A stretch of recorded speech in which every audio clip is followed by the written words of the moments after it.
Salut les éclés, j'espère que vous vous portez bien et que ce confinement se passe bien pour vous, que vous ne vous ennuyez pas trop et que surtout vous nous reviendrez en forme quand on pourra à nouveau sortir et vivre des aventures. Bon bah nous on va essayer un format vidéo, donc là c'est la première vidéo, vous nous ferez vos retours si vous le souhaitez, nous dire un peu qu'est-ce que vous en pensez de ce format et puis s'il y a des sujets que vous aimeriez qu'on aborde, et bah nous en faire part aussi.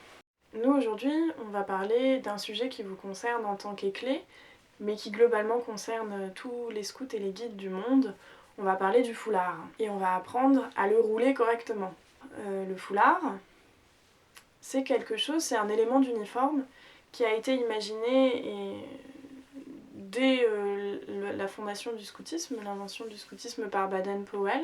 Donc Baden-Powell, c'est un nom que vous entendrez souvent puisque c'est lui qui a fondé le scoutisme. Donc le foulard symbolise votre appartenance à la communauté mondiale des scouts et des guides, et qui symbolise aussi votre appartenance à votre groupe local et à votre mouvement éventuellement. Les foulards, ils peuvent aussi symboliser une fonction, par exemple pour des équipes nationales ou internationales. Parfois en voyant le foulard, vous identifiez un peu quel est le poste, la fonction de la personne que vous avez en face de vous.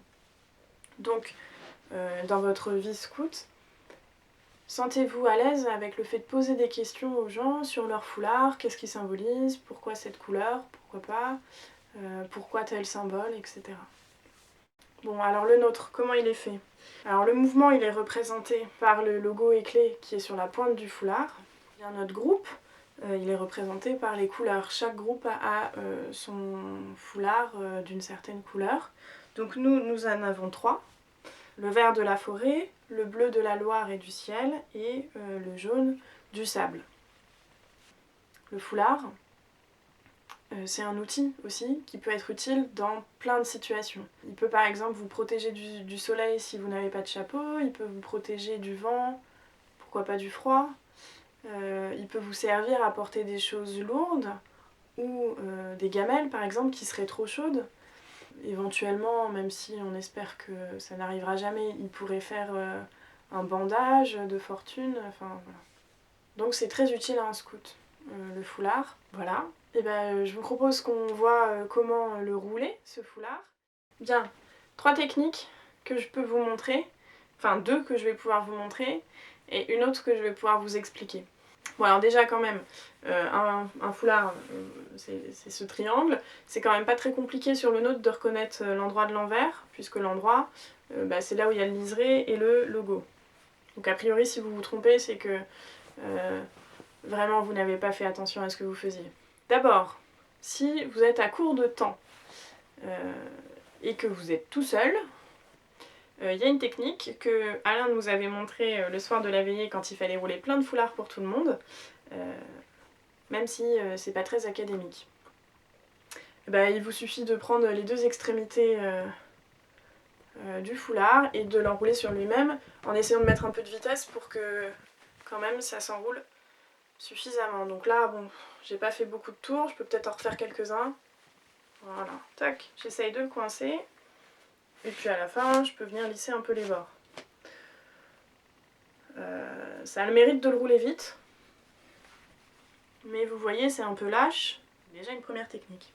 Alors, pour les autres techniques, pour le rouler de façon plus serrée et un peu plus propre, en fait, ce qu'il faut, c'est mettre de la tension sur le foulard pendant qu'on le roule. Alors, moi, la technique que j'ai apprise, et je pense plus simple, quand on est en camp, quand on est aux éclés, c'est de le rouler à 2. Donc il y en a un qui va tenir le foulard et l'autre qui va le rouler. Moi je suis toute seule pour faire la vidéo, donc je vais pas pouvoir vous le montrer. Je peux vous montrer comment on tient le foulard pendant que l'autre se mettra en face. Il faut imaginer une personne en face de moi qui va venir rouler un petit peu les bouts. Donc pour tenir le foulard, il y a la première personne, elle prend les deux extrémités du foulard et elle met l'endroit vers le bas. Alors soit je le coince avec mon menton, mais ce qu'on fait en général le plus souvent, c'est de prendre la pointe dans la bouche. Donc là je tends bien les bras et il y a une autre personne en face de moi qui va se mettre à rouler le foulard. Vous comprendrez un peu mieux quand je vous montrerai la troisième technique qui se rapproche de celle-ci, mais quand on est tout seul chez soi, ça peut être utile. Pour la troisième technique, qui est la technique de fortune, je remplace mon partenaire par des boîtes de conserve ou quelque chose d'un petit peu lourd. Vous voyez, je tiens chacune des extrémités et j'essaye de mettre de la tension. Ici, il faut que ce soit tendu, ici aussi. Et puis là aussi d'ailleurs. Et donc la personne qui roule, elle prend le milieu du grand côté et elle enroule. Alors de temps en temps, je peux essayer de lisser un petit peu ce que je fais sur les côtés. J'enroule au plus serré possible. Alors forcément, plus je roule, plus il y a de tension. Donc si je veux éviter que mes coins ils glissent, je peux décaler un peu mes boîtes de conserve au fur et à mesure.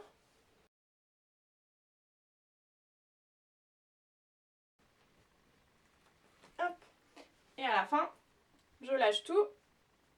Je le tiens par le haut. Je prends ma main ici. Et je lisse un peu d'un côté et de l'autre. Et là voilà, vous avez un joli foulard bien roulé.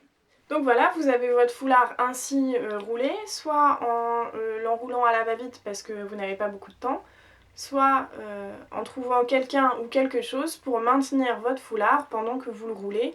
Et c'est ce qui fait en général que c'est un petit peu plus serré. On attend vos vidéos ou vos photos de vos foulards avant et après les avoir roulés. Vous nous direz comment vous l'avez fait pour rouler votre foulard, quelle technique vous avez utilisée. Et puis dans la prochaine vidéo, on parlera de ce qui sert à maintenir les foulards autour du cou, donc des nœuds de foulard.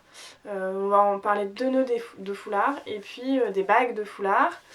Comment on fait pour faire une bague de foulard. Henri-Pierre vous a déjà montré une technique, elle est disponible sur le mini-site.